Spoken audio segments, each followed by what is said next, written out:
एक बार शैतान को शादी करने की इच्छा हुई, इसलिए उसने नरक छोड़ दिया, एक सुंदर युवक का रूप धारण किया और एक बढ़िया बड़ा घर बनवाया।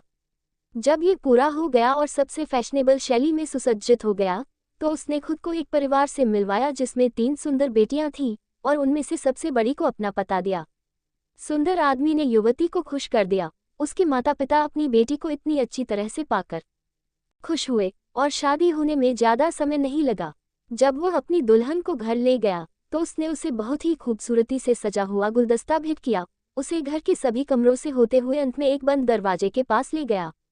पूरा घर तुम्हारे हवाले है, उसने कहा, बस मैं तुमसे एक बात मांगता हूँ, वही कि तुम किसी भी हालत में ये दरवाजा मत खोलना। बेशक युवा पत्नी ने ईमानदारी से वादा किया, लेकिन साथ ही वह उस पल का इंतजार नहीं कर सकती थी जब वह अपना वादा तोड़ सकती थी। जब अगली सुबह शैतान शिकार करने के बहाने घर से चला गया तो वह जल्दी से निषिद्ध दरवाजे की ओर भागी, उसे खोला और देखा कि आग से भरा एक भयानक गर्त उसकी ओर बढ़ रहा था और उसकी छाती पर लगे फूलों को जला रहा था। जब उसका पति घर आया और उससे पूछा कि क्या उसने अपना वादा निभाया है, तो उसने बिना किसी हिचकिचाहट के हाँ कहा। लेकिन उसने फूलों से देखा कि वह झूठ बोल रही थी और कहा, अब मैं तुम्हारी जिज्ञासा को और अधिक परखने नहीं दूंगा। मेरे साथ आओ, मैं तुम्हें खुद दिखाऊंगा कि दरवाजे के पीछे क्या है। इसके बाद वह उसे दरवाजे तक ले गया, उसे खोला, उसे इतना धक्का दिया कि वह नरक में गिर गई और फिर से दरवाजा बंद कर दिया।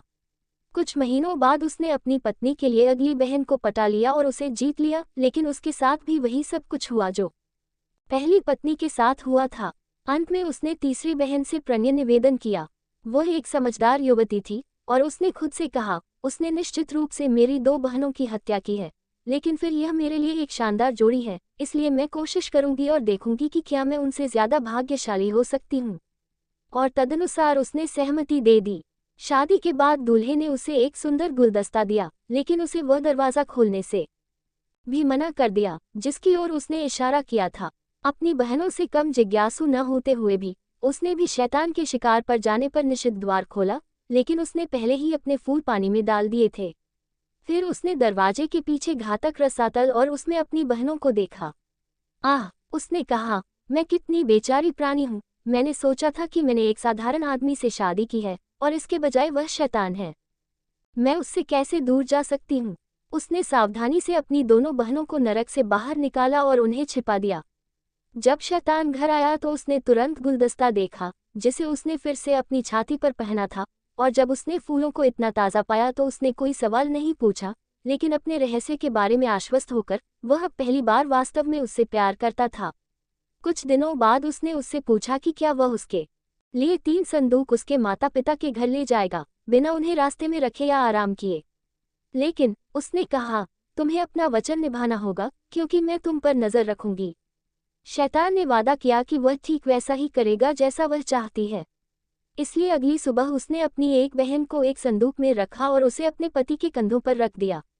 शैतान, जो बहुत ताकतवर है लेकिन बहुत आलसी और काम करने का आदी भी नहीं है, भारी संदूक को उठाते उठाते जल्दी ही थक गया और जिस गली में वह रहता था वहां से बाहर निकलने से पहले आराम करना चाहता था, लेकिन उसकी पत्नी ने उसे आवाज दी, इसे नीचे मत रखो, मैं तुम्हें देख रही हूँ।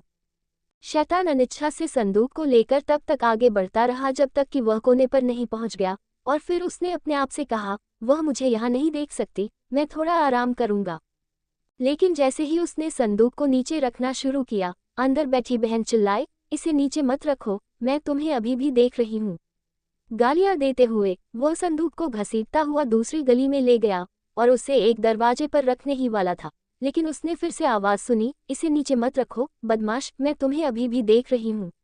मेरी पत्नी की आंखें कैसी होंगी, उसने सोचा, जो कोनों के साथ साथ सीधे आगे भी देख सकती है और दीवारों के आर पार भी ऐसे देख सकती है जैसे वे कांच की बनी हों। और ऐसा सोचते हुए वह पसीने से लथपथ और काफी थका हुआ अपनी सास के घर पहुंचा, जिसे उसने जल्दी से संदूक सौंप दिया और फिर जल्दी से घर चला गया ताकि एक अच्छा नाश्ता करके खुद को तरोताजा कर सके। अगले दिन दूसरी संदूक के साथ भी यही बात दोहराई गई। तीसरे दिन उसे खुद ही संदूक में घर ले जाना था, इसलिए उसने एक आकृति तैयार की जिसे उसने अपने कपड़े पहनाए और बालकनी में रख दिया ताकि वह उसे बेहतर तरीके से देख सके। जल्दी से संदूक में घुस गई और नौकरानी से उसे शैतान की पीठ पर रखवा दिया।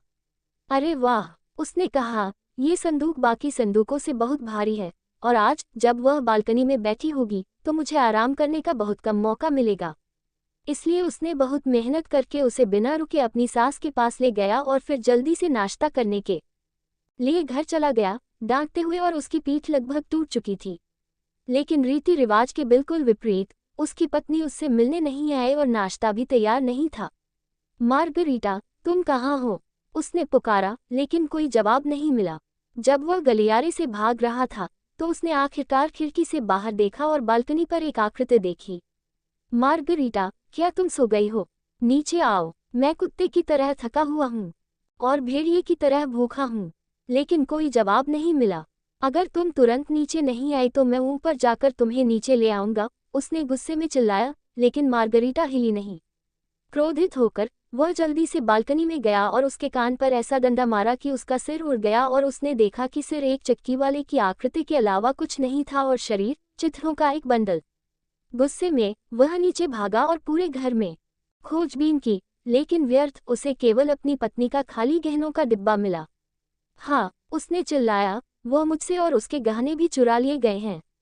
और वह तुरंत उसके माता पिता को दुर्भाग्य की सूचना देने के लिए भागा। लेकिन जब वह घर के पास पहुंचा तो उसे बहुत आश्चर्य हुआ कि उसने दरवाजे के ऊपर बालकनी पर अपनी तीनों बहनों को देखा, जो उसकी पत्नियां थीं, जो उसे तिरस्कार भरी हंसी से देख रही थीं। एक साथ 3 पत्नियों ने शैतान को इतना भयभीत कर दिया कि वह पूरी गति से भाग गया। उस समय से उनमें शादी करने की इच्छा खत्म हो गई। Thanks for watching. Please like and subscribe the channel for more watching.